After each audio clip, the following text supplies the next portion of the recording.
راديو إيرنا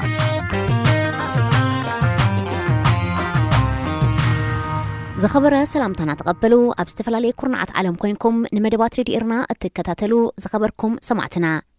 نايلوم سوني إسران حموشن تقمتي كل تشعين إسران حدن فنوى راديو إيرنا كموترو بزينا يجمر فلما أرستاتو حيل بحر أمريكا ناب إرتراز قنعة مراخب كعقد أبال كونغرس تهاجر تصويعو أب صومال أمونغو سراويت فدرالن ملافنتو زنبرا حيلن بستخايدة قجت لعلى 3 سبات تقتلهم أب كامبالا بو حدو حدث بزقتل مفنجار أقاتيمو راديو إيرنا ناتا دمت إرتراويان على توزينا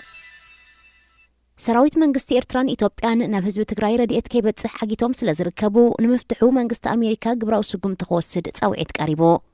እቲ ጻውዒት ዝቀረበ ኮሚቴ ጉዳያት ወጻኢ ኣሜሪካ ኣብ ዝሓለፈ ሰሙን ኣብ ኩናት ትግራይን ህሉ ኩነታት ኢትዮጵያን ኣብ ዘካየዶ ዘተዩ ሓደ ካብ ዓበይቲ ማዕከናት ዜና ኣሜሪካ ፎክስ ኒውስ ብዘቕረቦ ጸብጻብ መሰረት ንሰልፊ ሪፐብሊካን ዝውክል ኣባል ኮንግረስ ብራድሊ ጀምስ ሸርማን ሓይሊ ባሕሪ ኣሜሪካ ነቲ ኮሚቴ ኣብ ዘቕረቦ ምሕጽንታ ሓይልታት ኣሜሪካ ንህይወቶም ኣብ ሓደጋ ዘእቱ ስጉምታት ክወስድ ከም ዘይደፍእ እኳ እንተገለጸ ሓይሊ ባሕሪ ሃገሩ ግና ናብ ኤርትራ ንዝቕንዓ መራኸብ ክዓገት ከም ዝኽእል ኣተሓሳሲቦ ንሱ ነዚ ዘተሓሳሰበ ሰራዊት ኤርትራ ህጹጽ ሰብኣዊ ሓገዛት ናብ ዘድልዮ ህዝቢ ትግራይ ረድኤት ክኣቱ ዓጊቱ ስለ ዘሎ ምዃኑ ጠቒሱ ይኹን እምበር ኣባል ኮንግረስ ሸርማን ዘቕረቦ እማመ ብኮሚቴ ጉዳያት ወጻኢ ኣሜሪካ ብምልኣት ተቐባልነት ዝረክብ ኣይመስልን ክብል ፎክስ ኒውስ ርእይቱ ቀሚጡ እቲ ማዕከን ዜና ብዛዕባ እቲ እማመ ብዝምልከት ርእይቶ ወይ ግብረ መልሲ ኮሚቴ ጉዳያት ወጻኢ ኣሜሪካ ንምፍላጥ ንኣቦ እምበር እቲ ኮሚቴ ኣባል ኮንግረስ ግሪጎሪ ሚክስን ካልኦት ኣባላትን ንምርካብ ዝገበሮ ጻዕሪ ከም ዘይሰለጦ ኣመልኪቱ ኩናት ትግራይ ካብ ዝውላዓት ሒዙ ልዕሊ 5 ሚልዮን ሰባት ህጹጽ ሰብኣዊ ሓገዛት ከም ዘድልዮም ይግለጽ እኳ እንተሎ መንግስታት ኢትዮጵያን ኤርትራን ብዝገበርዎ ከበባ ረድኤት ከም ትዝድለ ምብጻሕ ከም ዘይተኻእለየን ሃገራት ምዕራብን ኣህጉራውያን ትካላትን ዝወቕሳ ብፍላይ ኣሜሪካ ኣብ ኩናት ትግራይ ዝሳተፉ ዘለዉ ኣካላት ህጹጽ ረድኤት ንዘድልዮ ህዝቢ ምትዕንቓፍ ይቕጽልዎ ከም ዘለዉ ብምውቃስ ዝተረረ እገዳ ከተተግብር ምዃናያ ተጠንቀቕ ኣብ ሶማል ኣብ ሞንጎ ሰራዊት መንግስትን ዕጡቕ ሓይሊ ኣህሉ ሱዳን ዋሊ ጅምዓን ብዝተኻየደ ግጭት ብውሕዱ 30 ሰባት ተቐቲሎም ኣብቲ ኣብ ዞባ ጋልምዱግ ኣብ ቀዳመ ሰንበት ዝተኻየደ ግጭት ልዕሊ 100 ሰባት እውን ከም ዝቆሰሉ ሰራሕተኛታት ሆስፒታል እቲ ዞባ ንማዕከናት ዜና ኣረጋጊጾም ሰራዊት መንግስትን ዕጡቓት ኣህሉ ሱና ዋላ ጅምዓን ብልፍንቲ ኣንጻር ኣልሸባብ ክዋግኡ ዝጸንሕዮም ካብ ዝሓለፈ ዓመታት ሒዙ ግና ኣልሸባብ ሙሉእ ብሙሉእ ክሰዓረሉ ዘይከኣለ ምኽንያት ሓድሕዶም ክወቃቐሱን እቲ ዕጡቕ ሓይሊ ድማ ብዘያፍልጡ ስጉምታት ከይወስድ ፌደራላዊ መንግስቲ ከጠንቅቕን ተራእዮ ምውጣጥ እዞም ክልተ ወገናት ኣብ ዝቐዳመ ሰንበት 10 ሰባት ናብ ዝቐተለ ናይ ክልተ መዓልታት ግጭት ዓሪጎ ምስ ምድንጓይ ምርጫን መልኣኽ ሰራዊት ሶማል ናብ ኤርትራን ብዝምልከት ኣብ ክልተ ተጋሚዑ ዝርከብ ፌደራላዊ መንግስቲ ሶማል ውሽጣዊ ጉዳያቱ ከይፈትሐ ምስ መላፍንቱ ዝነበረ ሓይሊ ናብ ግጭት ምእታው ነቲ ሃገር ናብ ዝበኣሰ ናይ ጸጥታ ቅልውላው ሸይምዋ ኣሎ ኣብ ኡጋንዳ ከተማ ካምፓላ ብቐዳም 23 ጥቅምቲ ዘጋጠመ ምፍንጃር ሽብራዊ መጥቃዕቲ ክኸውን ከም ዝኽእል ፕሬዚደንት ዩዌሪ ሙሴቪኒ ገሊጹ ኣዛዚ ፖሊስ እቲ ሃገር ኣሳን ካሲንጌ ብወገኑ ኣብ ዝሃቦ ቃል በቲ መጥቃዕቲ 2 ሰባት ከም ዝተቐትሉ ጠቒሱ 7 ሰባት በቲ መጥቃዕቲ ከም ዝቆሰሉ ድማ መደበር ቴሌቪዥን ኡጋንዳ ሓቢራ ፕሬዚደንት ሙሴቪኒ ብትዊተር ብዝሃቦ መግለፂ መሰረት 3 ሰባት ኣብ ናይ ጎሓፍ ጎማ ዝተሸፈነ ነገር ኣቐሚጦሞም ምስ ከድዩ እቲ ነታው ገጋጢሙ ናይቲ ፕሬዚደንት ኡጋንዳ ሽብራዊ መጥቃዕቲ ክኸውን ይኽእል ዝበሎ ምፍንጃር ሓላፍነት ዝወሰደ ኣካል የለን ዝኸበርኩም ሰማዕትና ዜና ኣብ ዝተፈጺሙሎ ዝቕጽል መደብና ቦይኑ ስሌማን ዝዳሎ መደብ ጨና ኣዳሚዩ ሰናይ ምክትታል راديو إيرنا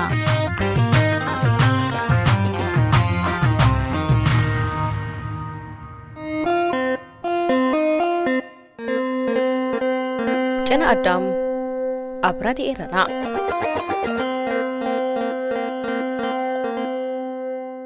كبرات خاتلتنا نايلو متحستنه كسافت أم مدب كتكتاتلو زعدمكم ويني سليماني سناي مكتل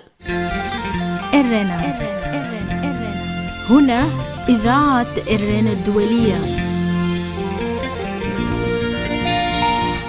مرزتي كابزخون سباتنا تحسسبان مرحق وي نفسها مقلال اتقدم اي سكومتي نسنا أمرا وسلام مخانو مهورات زعودي مخرو مبزحتو سب فتاو جيلاز كبرا حسابن سبن قد خوينو ደጋጊሙ ኣብቲ ዘሳቅዮን ሰላሙ ዘይሕልወሉን ሃዋህው ጋእማን ክብል እዩ ዝረአ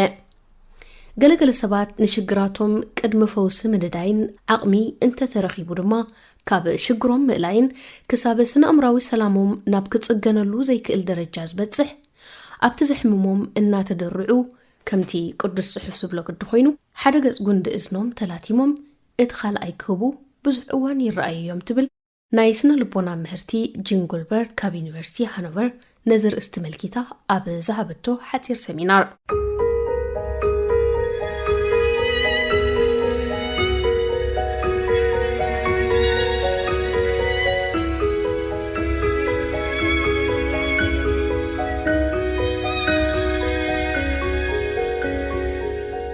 መረሲ ካብ ዝኾኑ ሰባትን ሓሳባትን ምርሓቕን ነብስኻ ምግላልን እንታይ ኮን ይኸውን ባዕላን ባዕላ ንነብሳ ብምሕታት ትቕጽል ንኣብነት ኣብ ገሊኦም ተሓከምቲ ዝርአ በተደጋጋሚ ግዜ ነቶም ኣትሒቶም ዝርእዎም ኣባላት ስድራ ቤት ይኹን መሓዝቶም ኣብ ዝርኦም ምምልላስን ምግልጋሎምን ነቲ ዝተበደልዎ ዘከሓሕሱ ዘለውን ሓሳባት እቶም ሰባት ኣብ ልዕሊኦም ዝቕየር ኮይኑ ስለ ዝስምዖም ደጋጊሞም ኣነ ብቑዐ ከምቲ ተሓስበኒ ኮንኩን ኢሎም ከረጋግፁ እደሊ ግዱ ኮይኖም ንንዓቕቶም ኣመና የቀባጥሩን ይግዝኡን የገልግሉን ሓንቲ ምዝረኸበቶ ሰብን ኣብ ቤታ ዝመፀጋሻን ንበዓል ቤታ እናልዓለት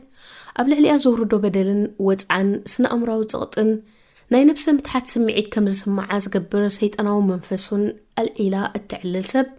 እንሆ 4 ቆልዑ ማለት ኣብ ናይ ዓመት ፍሊ በፂሖም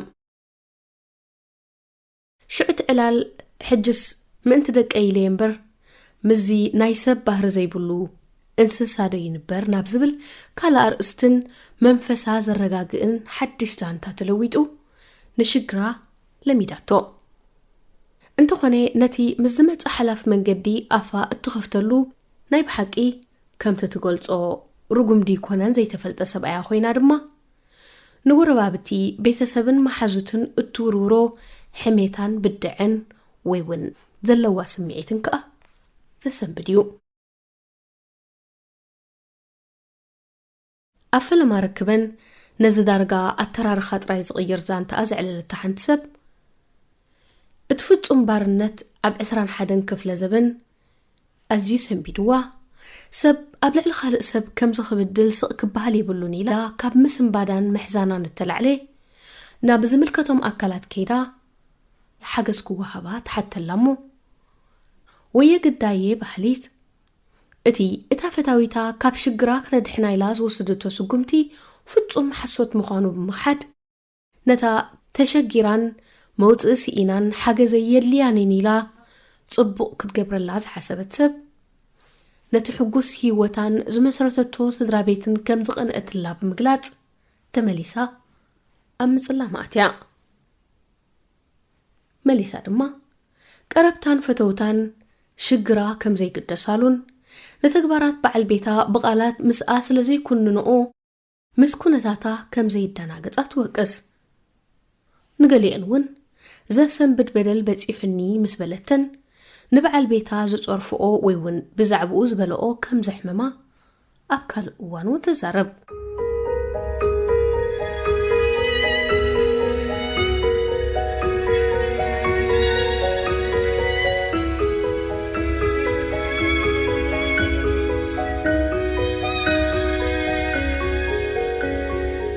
ነዝን ነብሮ ዘለና ሃገር ሓደስቲ ብምዃኖም ማለት ብፍላይ ንሳ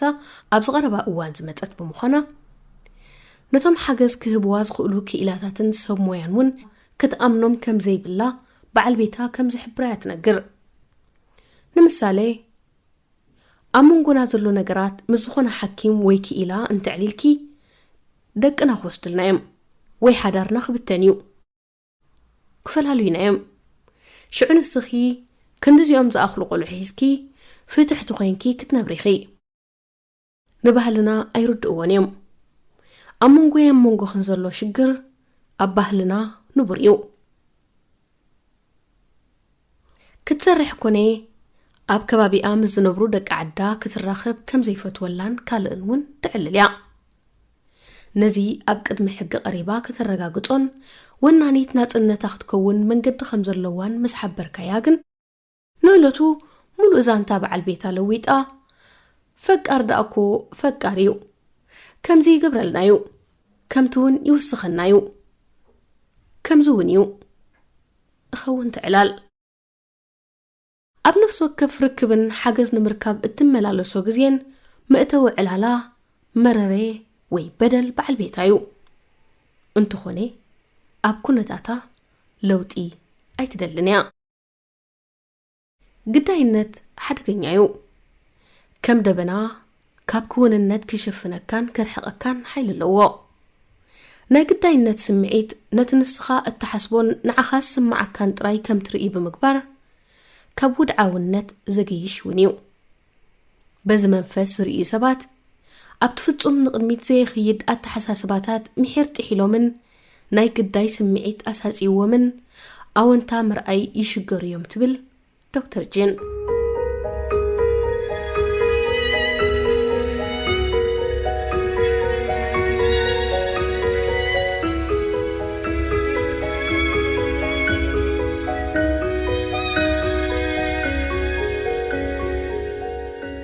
ኣብ ልዕሊኻ ሽግር ወሪዱ ወይ ግዳይ ዝተፈላለየ ዓመፅ ምስኮንካ ደኣ ከመይልካዩ ጽቡቕ ክሕሰብከ ኢሎም ብምሙጓት ነቲ ናይ ስልጠና ሓቅታት ዘይተቐበልዎ ሰባት ኣለዉ እንተኾነ ስምዒት ግዳይነት ሓደገኛ እዩ ክንዲ ዝወደቕካ ውደቕ ክሳብቲ ፍጹም ማዕምቑን ህጉምን ተደርበ እታ ዘላትካ ኣማራፂ ሓይሊ ገዛእ ነብስኻን ጽንዓትካን እያ ጽንዓትካን መንፈስካን ምስ ሃነጽካ ብርግጽ ድሕርቲ ኩሉ ዝወረደካ ስነ ኣእምራዊ ጸቕጢ ነዞም እወታዊ ኣተሓሳስባታት ደጊምካ ብግርህና ከተንጸባርቖም ክኸብድ እዩ እቲ እንኮም ማራፂ ግን ጸላኢኻ ጥራይ ዘይኮነ ነብስኻውን መሊኽካ ምውፃእ ጥራይ እዩ ሽዑ ግዳይ ኮንካ ትኸውን ኪኖ ኩነታትካ ምስ ረኣኻ ሰዓሪኻ ትኸውን ኪኖ ኩነታቶም ዝርኢ ሰባት ኣዝዮም በላሕትን ዘገርም ብቕዓተ ኣእምሮ ዝውንንን እዮም ስምዒት ግዳይነት ንውልቀ ሰብ ኮነ ሕብረተሰብ ቀታሊ እዩ ካብ ኩነታትካ ከድሕነካን ከገላግለካን ዝመጽእ ሓደ እኳ የልቦን ኩሉ ሳዕ እቲ መፍትሒ ኣብ ኢድካን ብኣኻን እዩ توسخ دكتور جيني. هذه إذاعة إرنا. هنا إذاعة إرنا الدولية. كبرت خاتلتنا نايلو متحستو زيت كتاتل واتسنحكم ينيرو أبزمت الصومن بخال عرستهن راخبينا كساب شعوس السنين خلنا تحنقنيو. هذه إذاعة إرنا. هنا إذاعة إرنا الدولية. زخبركم تخاتلتنا نزس عزي تداليوز نبرا حفشاوي مدباتنا أبسفتسيمنا لنا فنوريد إيرانا بمربات حبريتان ساتلايتن نعسران 4 ساعات كاتساليو راديو إيرانا